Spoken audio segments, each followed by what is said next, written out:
منہ سے اصحاب پیغمبر کے لیے بھی انشاءاللہ اپنی جانیں قربان کر دیں گے انشاءاللہ۔ اونچی آواز سے کہو انشاءاللہ آپ جانیں دیں گے انشاءاللہ۔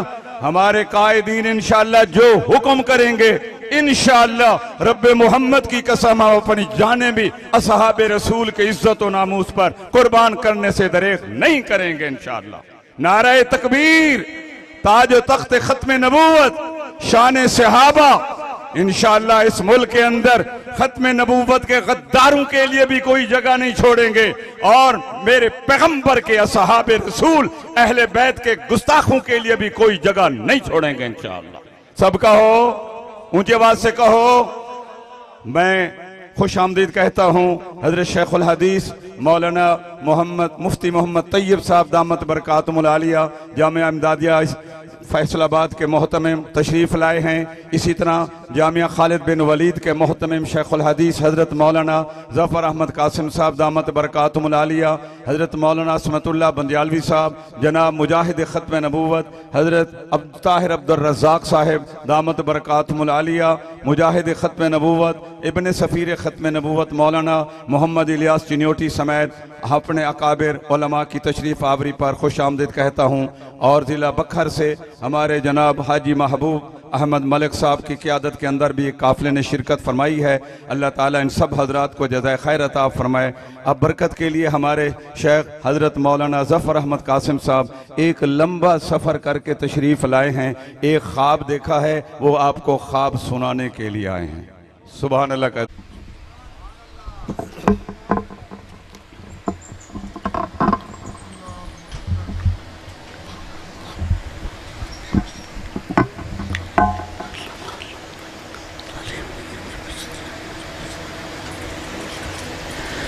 الحمدللہ وحدہ والصلاة والسلام علی من لا نبی بعدہ وعلی آلہ واصحابہ الذین اوفوا وعدہ۔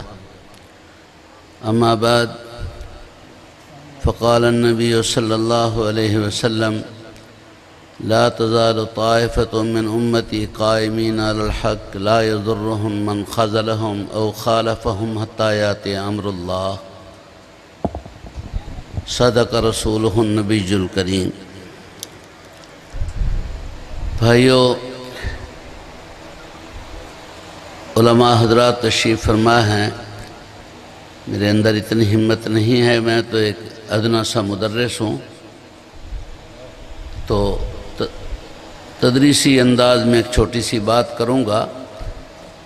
اللہ تعالیٰ کے مقرر کردہ دو نظام ہیں، ایک نظام تکوینی ہے اور ایک نظام تشریعی ہے۔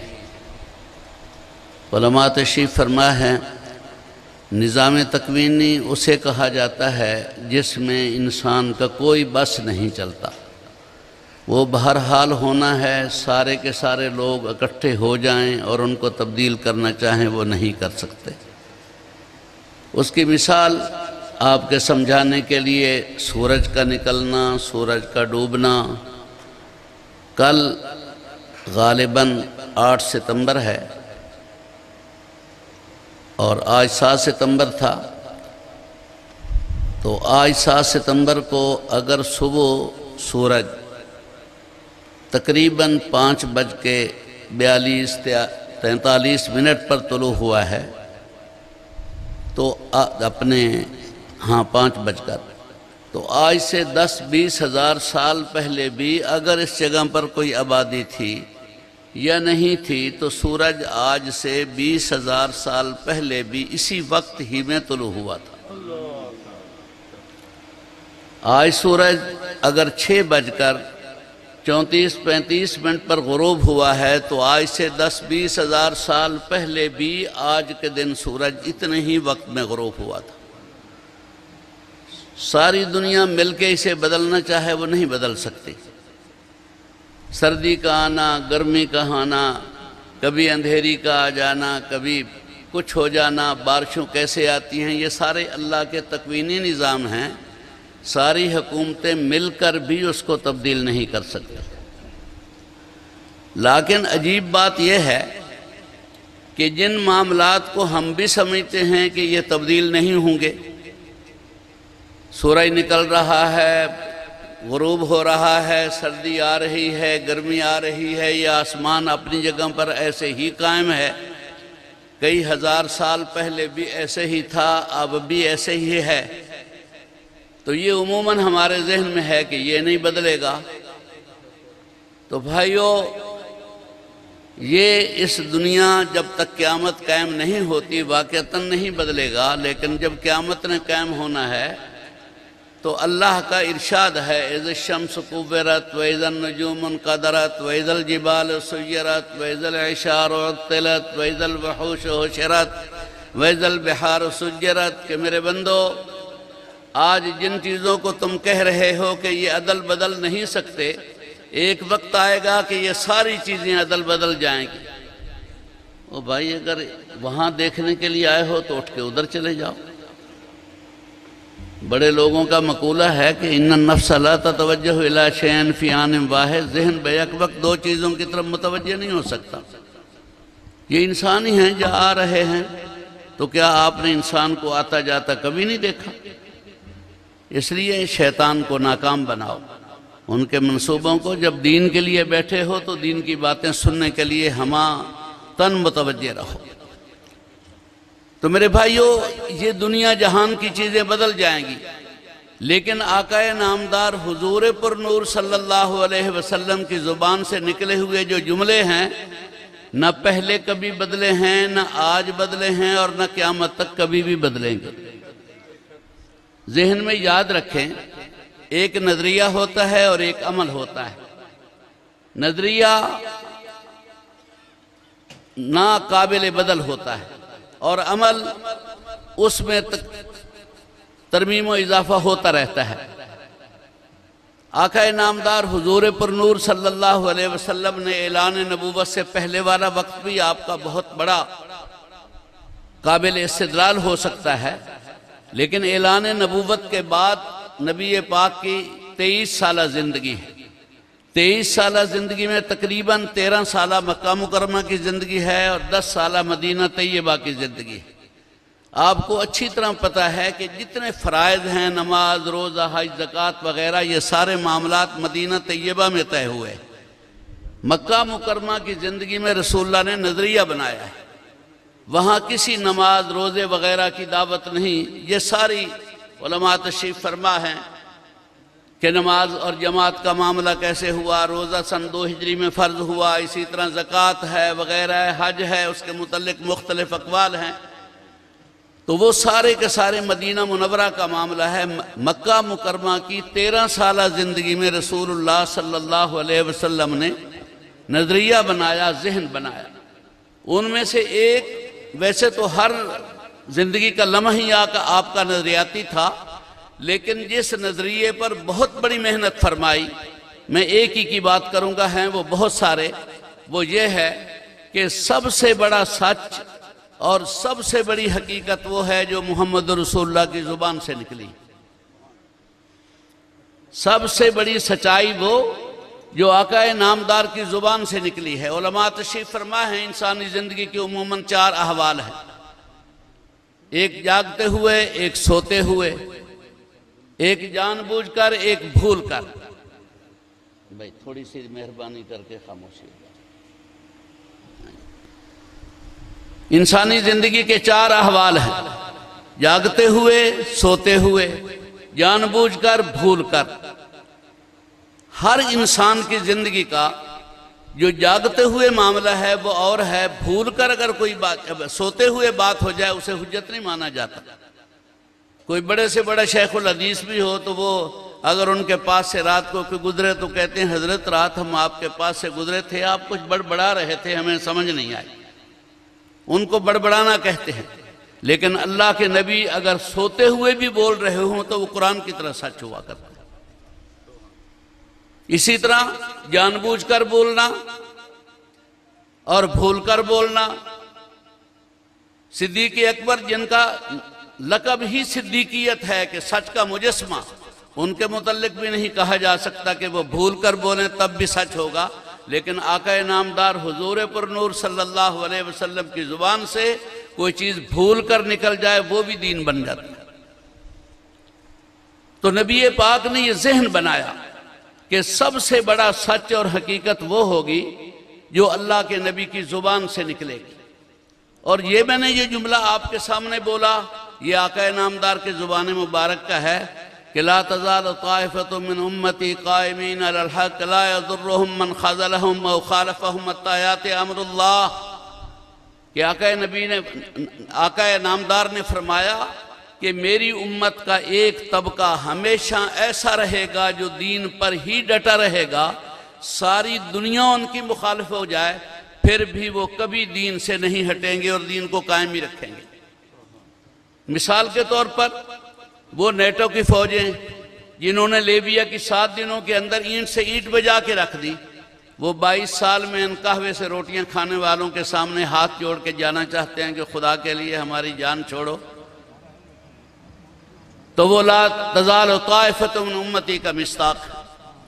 تو بھائیو، میں عرض کر رہا تھا کہ ایک تکوینی نظام ہے، ایک تشریعی نظام ہے. تکوینی نظام کسی کے بس کا نہیں ہوتا.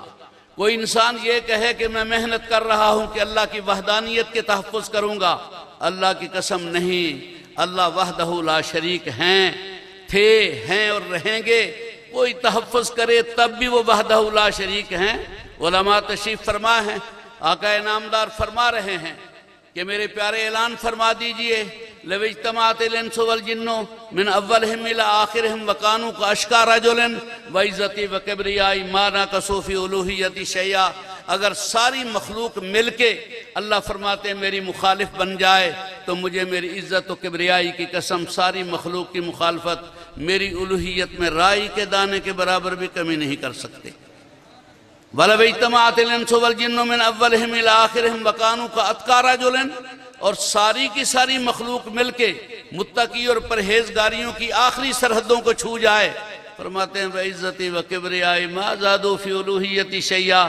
ساری مخلوق کا نیک بن جانا میری الوہیت میں رائی کے دانے کے برابر بھی کمی نہیں کر سکتا، زیادتی نہیں کر سکتا.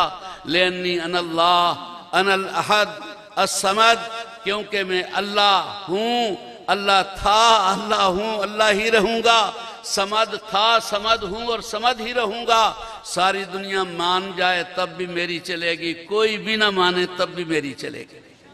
تو بھائیو، جیسے اللہ کی وحدانیت کے لیے کوئی انسان کہے کہ میں اس کا تحفظ کر رہا ہوں، غلط کہہ رہا ہے اللہ کی قسم. ایسے ہی نبی پاک کی ختم نبوت بھی تکوینی مسئلہ ہے. اللہ کے نبی کو اللہ نے ختم نبوت کا تاج پہنا دیا. ساری مخلوق مل کے بھی خدا نہ خواستہ اس کی مخالفت کرنا چاہے، نبی پاک کی ختم نبوت کو کوئی نقصان نہیں پہنچا سکتے. اس لیے یہ جو آج ہم جمع ہیں وہ اس وجہ سے نہیں کہ ہم ختم نبوت کا تحفظ کر رہے ہیں. نہیں، ختم نبوت ہمارا تحفظ کر رہی ہے.